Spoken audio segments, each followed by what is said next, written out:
Yes. It's steel. But you can't be any geek off the street. Gotta be handy with the steel, if you know what I mean. Keep it real. Keeping it real.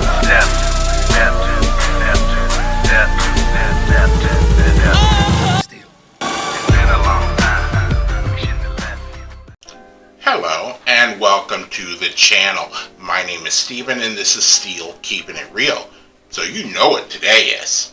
This is how we do it. It's Friday night.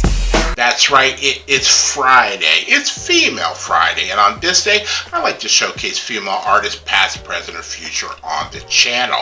Now, the last song of the evening is from somebody called Marie McDonald McLaughlin Laurie, also known as Lulu to everybody else. Now, she is a Scottish singer, actress, and television personality. Now, she did a song called To Sir with Love that went to the movie of the same name that starred Sidney Poitier.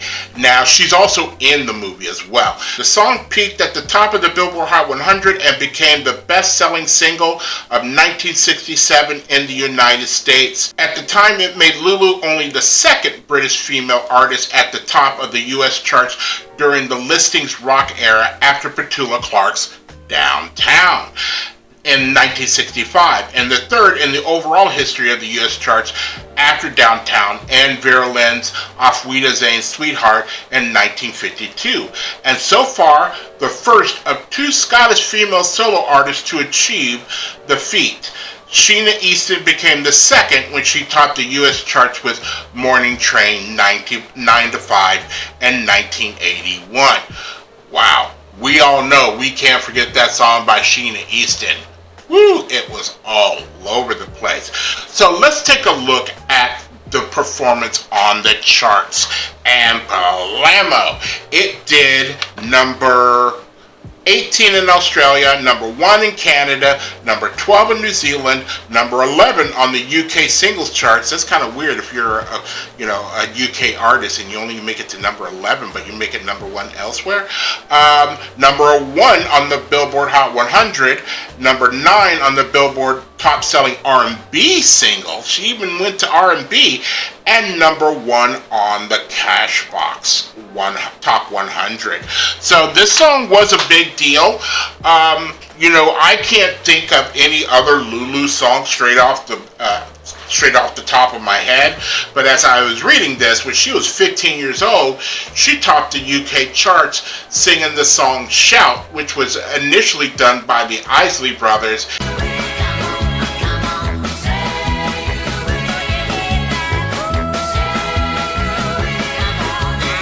If you've seen the movie Animal House, you know Shout as well. That's that. If you like videos like this and others on the channel, please don't forget to hit the like button, the subscribe button, and the notification button, because I'm doing at least 15 videos each and every week. So, without any further ado, here is Lulu and To Sir with Love. And here we go.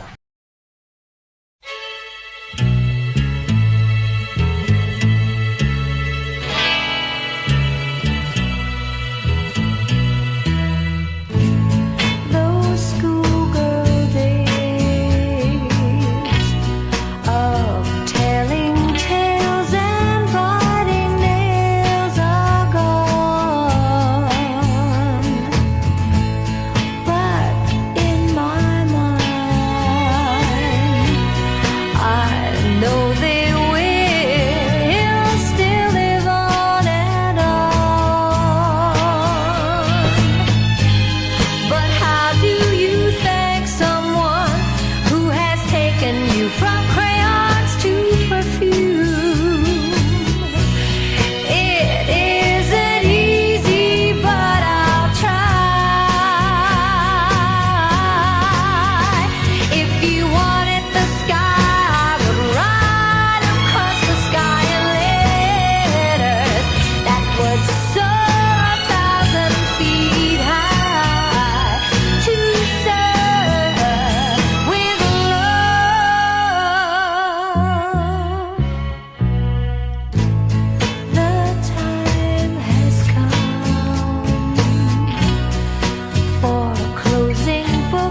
You know, I know why it hit the R&B charts, because when she starts to do If You Wanted the Stars, and it starts to get, and I got goosebumps because that part of the song kind of, gets into my R&B soul. That part is straight R&B. I could hear Motown in that part of the song where it just had that crescendo that was building up, and it sounded like something maybe the Diana Ross of the Supremes would do or somebody else, but it just had that Motown R&B feel, and it's a good feeling when a song can hit you, not necessarily with what she was singing, but in the musical arrangement. It just gets to you. The song, the way it is composed, and the fact that it went to a movie that starred Sidney Poitier, a black man. That is probably another reason why it made it to the R&B charts, because if you take Sidney Poitier out of that movie, black folks don't want to go see that. There's no reason for them to really go see that. So it's a great movie.